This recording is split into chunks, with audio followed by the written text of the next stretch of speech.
Allô tout le monde, bienvenue à la première capsule Excel pour les laboratoires d'analyse quantitative. Euh, J'essaie d'être assez efficace là-dedans pour pas que ce soit trop long, donc assurez-vous là, de faire pause quand vous en avez besoin, essayez de prendre des notes. Si vous voulez faire les opérations en même temps que moi, vous pouvez aller chercher les données que je vais utiliser pour vous montrer comment faire des tableaux. C'est les données du Lab 0, la base de données du Lab 0, c'est exactement la même chose. Alors aujourd'hui, on va apprendre comment faire des tableaux pour des variables. On va utiliser deux variables de la base de données, le type d'arbre et le diamètre des arbres, donc deux variables différentes, là, une variable qualitative nominale et une variable quantitative continue qui a été arrondie à l'entier. Alors, voyons comment faire ça. Je m'en vais sur la feuille type d'arbre pour créer le tableau. L'outil principal pour créer des tableaux, c'est ce qu'on appelle le tableau croisé dynamique. Donc, dans le menu en haut, là, dans Insertion, vous avez tableau croisé dynamique. C'est ça qui va faire tous les calculs pour vous. La seule chose qu'il faut faire là, quand on crée le tableau comme ça, c'est d'aller chercher la plage de données qui nous intéresse. On s'en va dans base de données. Puis là, c'est plus simple de tout prendre la base de données au lieu de juste prendre là, les colonnes qu'on veut. Fait que je vais cliquer quelque part, je fais CTRL A, ça sélectionne toute la base de données et je clique sur la petite flèche, puis OK. Et là, voilà, le tableau croisé dynamique apparaît. Il y a rien vraiment, là, il va falloir jouer un petit peu avec, mais l'élément principal est là. OK, alors la partie importante se trouve à droite dans le menu. Et puis ce qu'on veut, c'est dénombrer en fait dans la base de données, il y a combien de chaque type d'arbre pour ensuite pouvoir créer un beau tableau là, qui présente cette donnée-là. Alors le type d'arbre ici, là, on peut le trouver dans le petit menu déroulant, donc type d'arbre est là. J'aimerais ça l'avoir dans les lignes de mon tableau, donc je le glisse dans les lignes. Puis vous voyez à gauche là, tout de suite, il a reconnu que dans la colonne des types d'arbres, il y a deux mots qui sont écrits, conifères et feuillus. Il y a juste deux types d'arbres dans la base de données. En fait, je pense que c'est les seuls, là. Je suis pas un pro des arbres. Ensuite, il faut glisser. Là, vous voyez que le tableau ne calcule pas combien il y a de conifères, combien il y a de feuillus. Il faut placer quelque chose dans les valeurs. Généralement, il pourrait y avoir des choix qu'on peut faire dans qu'est-ce qu'on met dans les valeurs. Je vais glisser n'importe quelle variable pour l'instant, c'est pas important. Donc, je vais glisser diamètre, l'autre variable qui m'intéresse, mais ça peut être n'importe laquelle. Si vous remarquez à gauche, là, c'est vraiment pas ce que je veux. Vous voyez, là, on me dit supposément qu'il y a 56 000, en fait 500, je sais pas trop, 56 000 arbres dans ma base de données. C'est pas le cas, là. Si vous allez valider, il y en a autour de 700. Donc là, il y a un petit problème, c'est que dans les valeurs, c'est écrit somme de diamètre. Donc au lieu de calculer combien il y a de conifères et de feuillus, il fait une sorte d'addition. Ça va arriver souvent, c'est pour ça que je vous le montre. Donc paramètre de champ de valeur, on va vouloir changer ça en nombre. Et des fois, si vous choisissez une variable qualitative dans la liste, ça va tout de suite être nombre, donc je vous le conseille généralement. Mais je voulais vous montrer le petit problème. Là, vous voyez, ça a plus d'allure. Là, okay? Donc, il y a 200 conifères, il y a 500 feuillus pour un total de 700 arbres. Vous pouvez valider là, en descendant un petit peu là, qu'il y a vraiment 700 lignes dans votre base de données. Mais bon, c'est bon signe. Alors là, vous voyez, oups, je reviens à votre place. On a pas mal notre tableau. Ok, c'est juste qu'il n'est pas très beau. Fait que si on veut faire une belle présentation, ce que je vous conseille, c'est de les données qui sont ici, qui nous intéressent. On va faire CTRL-C pour copier ces données-là. Puis je vais juste venir les coller n'importe où je veux faire mon tableau. T'sais, je vais le faire pas coller sur le rebord, là, mais je vais coller ici. Je vais juste coller les valeurs. Ok, donc juste les données, les valeurs, soit les lettres ou les chiffres. Comme ça. Voilà. Et puis là, ce qui me reste à faire, c'est juste mettre ça beau. OK, donc ajuster là, j'aimerais ça que ça soit centré, j'aimerais ça mettre des titres de colonnes. Donc ici, je veux mettre type d'arbre. Après ça, nombre d'arbres. Et voilà. Donc pour le reste, là, je vais mettre un petit peu de bordure et ainsi de suite. Je vais faire pause juste pour pas vous ennuyer avec ça. Puis on se revoit dans quelques instants. Ok, donc vous voyez, j'ai mis ça beau un petit peu là, en centrant, j'ai mis du gras, j'ai aligné les choses, renvoyé à la ligne, pour que ce soit joli. Je vais juste vous montrer comment remplir là, ici les fréquences relatives. Donc ici les fréquences relatives, on veut toujours diviser le nombre d'arbres par le total. Il faut faire attention de bloquer cette case-là. Le raccourci, c'est F4 hein, pour bloquer au complet. Sinon, vous pouvez prendre le temps de bloquer exactement. Là, ça serait de bloquer le 13 principalement. Je glisse ça. Tu sais, ici, j'aurais peut-être dû multiplier par 100 pour avoir un pourcentage. Donc, pourcentage. Je vais glisser ma formule vers le bas. Là, c'est un petit peu trop de précision pour ce que je veux, donc je vais garder ça à une décimale. On veut garder nos pourcentages à une décimale généralement. Puis après ça, ben, je pourrais utiliser somme, tiens, pour prendre bien la somme des deux résultats. Voilà, le bon format est là. Donc ici, sur Excel, notre but, c'est pas vraiment de rajouter le titre tant que ça. Donc, tu sais, pour avoir les normes de présentation exactes, il faudrait avoir un titre. Là, il n'y a pas nécessairement une numérotation, là, parce qu'on n'est pas en train d'écrire un rapport nécessairement. Il y aurait possiblement là, la source ici qu'il faudrait ajouter. Mais ça, je vais vous montrer tantôt juste comment exporter sur Excel, sur Word et le faire sur Word, parce que sur Excel, c'est pas très beau là, de mettre le titre dans une autre case. On va plus exporter juste le tableau et rajouter les titres sur Word après. Voilà, donc ça c'est pour notre première variable. Vous voyez, ça se fait vraiment rapidement. Maintenant, la deuxième, il y a un petit problème. Donc, notre but, je vais revenir sur la base de données. On va faire maintenant le tableau pour diamètre, mais remarquez que diamètre, c'est des données quantitatives continues, et là, il va falloir les grouper pour faire des classes. Alors, je vous montre comment faire ça. Première chose, il faudrait déterminer c'est quoi les classes, puis on les commence où, et ainsi de suite. Donc, le nombre d'arbres, en fait, on l'avait déjà calculé tantôt. Là, on l'a vu dans le tableau précédent, c'est 700 arbres. Donc, ça tombe bien. Je vais mettre ça en ça va être un petit peu plus beau. Après ça, pour le minimum, je vais prendre le minimum du diamètre. Là, vous voyez, mes noms ne sont pas rentrés. Donc, je vais juste aller rentrer les noms.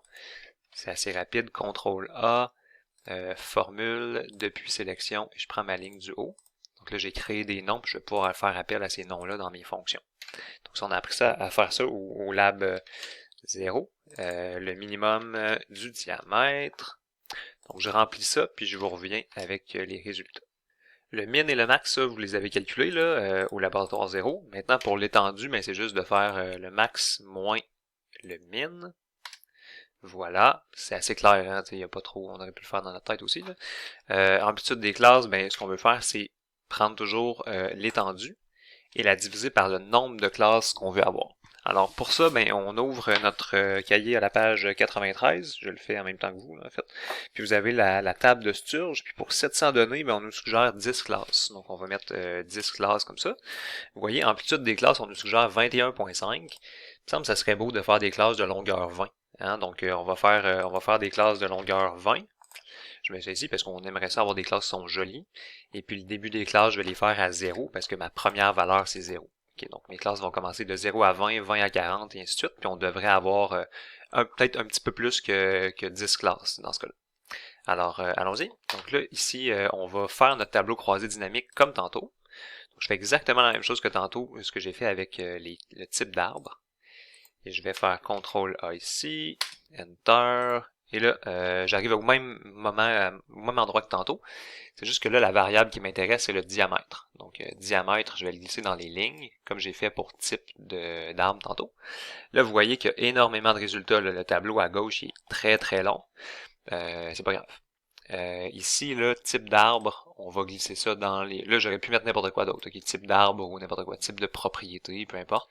L'important, c'est qu'il soit à nombre de, parce qu'on veut calculer combien d'arbres ont chacun des diamètres proposés.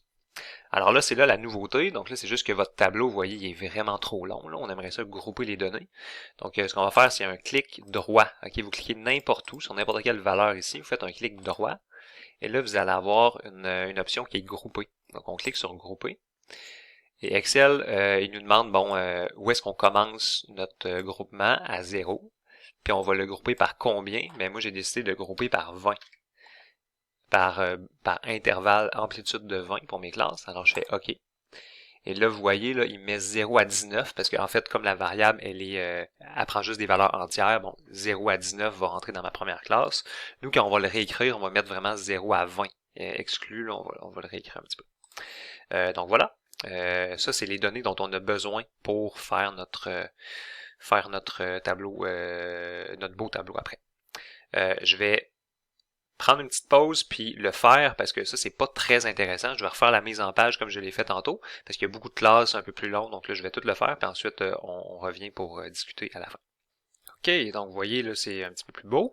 J'ai mis mes intervalles vraiment comme une variable quantitative continue, donc en intervalle ouvert, fermé, ouvert dans ce cas-là. Puis, ben voilà, il me reste à calculer les pourcentages et les pourcentages cumulés. Donc là, ici, ben, je vais prendre, ben, c'est comme tantôt, là, je prends la case divisée par le total. Le total, je peux bloquer sa ligne, 20, pour le calculer. Oups, encore une fois, j'oublie tout le temps de faire x100, là, pour avoir... on pourrait le mettre en mode pourcentage aussi, là, mais il y a deux façons de procéder. Voilà, comme ça. Je vais enlever des décimales. Alors là, vous voyez, bon, ici, on voit qu'il y a vraiment plus d'arbres entre 60 et 100 cm de diamètre, ce qui est quand même raisonnable. C'est quand même des gros arbres, hein, 100 cm de diamètre. Puis peu aux extrémités. Là. Je vais calculer le total. Oups, on n'écrit pas total, on écrit somme. Puis on prend la somme de tout ce qui est là, qui devrait donner 100.0, mais faudrait peut-être valider si avec les arrondis ça fonctionne pour mettre peut-être une petite note. Puis ici, pour le pourcentage cumulé, il n'y a pas de total, parce que le pourcentage cumulé, il n'y a jamais de total à ça. Ça donnerait plus que 100%. On va toujours additionner de la première valeur, donc celle-là, pour la première case. Puis pour les autres, en fait, on va prendre toujours le pourcentage cumulé précédent, plus le nouveau pourcentage. Donc on va avoir le pourcentage cumulé qui venait avant, puis on rajoute celui de la classe qui nous intéresse après ça. Donc là, vous voyez, ça fonctionne bien, là, ça fait 6.7. Si je rajoute 17.1, là, je vais avoir 23.9. Et là, si je lis jusqu'en bas, je devrais avoir 100 à la fin. Donc vous voyez, à la fin, j'ai cumulé toutes les données. Voilà, donc ça c'est le résultat là, pour le tableau pour une variable quantitative. Bien entendu, après ça, sur Word, il faudrait ajouter un titre, peut-être une numérotation, il faudrait peut-être des notes, une note si le total des pourcentages donne pas 100%, possiblement parler de la source, parce que c'est des données secondaires. Alors, ben voilà. C'est comme ça qu'on fait des tableaux. Je vous montre une petite dernière chose, c'est comment exporter votre tableau dans Word, puis pour que ça soit joli après, ben, dans un rapport. Donc là, j'ouvre Word là à côté, mais ce que je vais vous montrer ici, c'est juste de prendre le tableau, comme ça, de faire un CTRL-C, donc juste un copier. Puis après ça, dans Word, vous pouvez facilement là, aller, disons, je vais le centrer, là. Vous pouvez aller incorporer votre tableau. Voilà, vous voyez, il garde sa mise en page, grosso modo. Donc là, je le centre. Puis là, dans Word, ça serait pas mal plus facile d'aller entrer un titre. Donc, répartition de... et rentrer ça. Puis ça serait aussi beaucoup plus facile d'aller, après ça, disons, oups, je peux aligner ça ici, là. Aller mettre une note...